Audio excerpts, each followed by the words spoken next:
महब्बत, जहानत, career सब अपनी जगह, मगर वालिदैन की फर्माबरदारी ज़िंदगी में जो सुकून और खुशियाँ देती है, इसका वक्त गुजरने के बाद ही पता चलता है। कौन सोच सकता था कि मिलनसार खुश मिजाज सी ताई उम्मी अपनी बहू के लिए रिवायती सास साबित होंगी और नाजुक मिजाज उखड़ सी फूफो अपनी बहू को हथेली का छाला बनाकर रखेंगी। कुछ बातों को किस्मत पर ही छोड़ देना बेहतर होता है।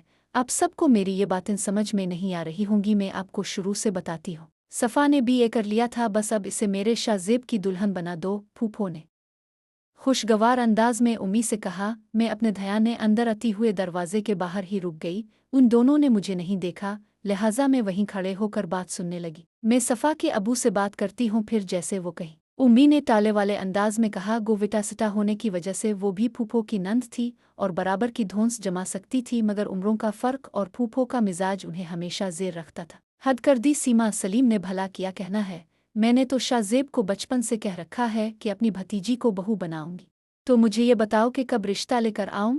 इस दिन शादी की तारीख भी रख देंगे। उन्हें फौरन बुरा लगा, जब ही लहजे में करवाहट घुल गई। अरे आपा, ऐसी बात नहीं, शाहजेब से बढ़कर कौन होगा।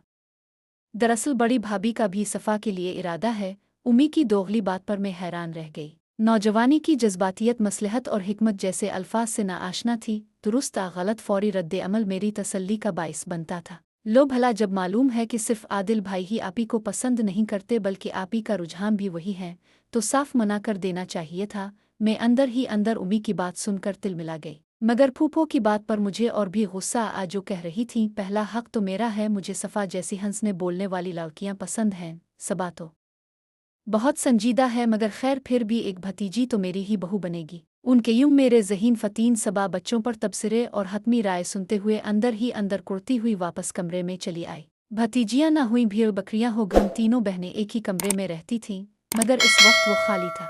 बमुश्किल भी एक ही सप्ली पास करके आजकल सफ़ा आपी का मशगला कुकिंग था।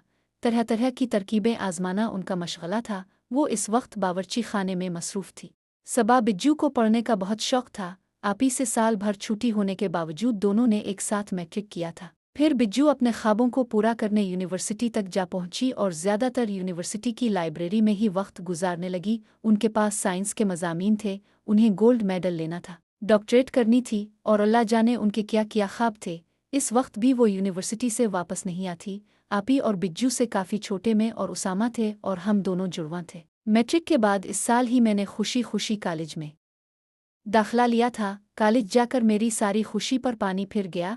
कॉलेज में भी स्कूल की तरह असेंबली होती, यूनिफॉर्म की पाबंदी थी और तमाम क्लासेस अटेंड करना लाजमी था। इसलिए आजीम मैंने तबीयत की नासाजी का बहाना बनाकर छठी की थी और ये एहतियात ज़रूर की कि उसामा को मेरी छठी का इल्म ना हो। इसका कॉलेज अलग था, वो पब्लिक बस से जाता तो जल्दी निकल जाता।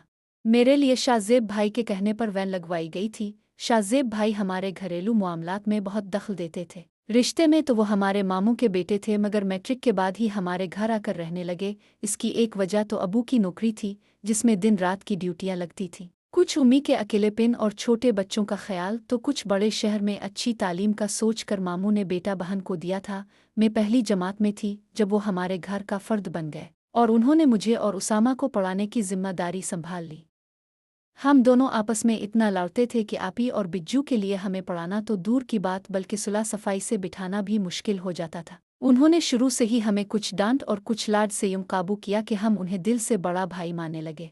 यही रहकर उन्होंने तालीम मुकम्मल की, करियर बनाया। उन्हें इस शहर में रहते हुए 10 साल हो गए थे और आइंदा भी यही रहना चाहते थे। इसलिए मामू ने अपने बड़े बेटे और बेटी की शादी के बाद हमारे ही महल्ले में एक मकान खरीदा। यूं मामू और फूफो बेटे के हमरा यहीं आबाद हो गए। शाहजेब भाई की रहाइश तो बदल गई, मगर वो आज भी उम्मी अबू के लिए बड़े बेटे की हैसियत रखते थे। अब फूफो ने ये दामाद वाला नया मसला खड़ा कर दिया था।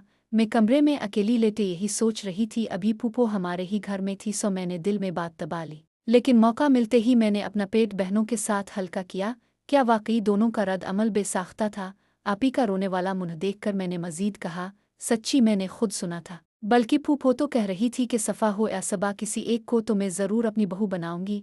हद हो गई, मैं कहाँ से आ गई? मेरे पास अभी शादी का बिल्कुल वक्त नहीं। अपने नाम पर बिज्जू के चेहरे के तासुरात बिगड़ गए। मुझे शाहजेब भाई से शादी नहीं करनी, प्लीज़ सबा कुछ करो।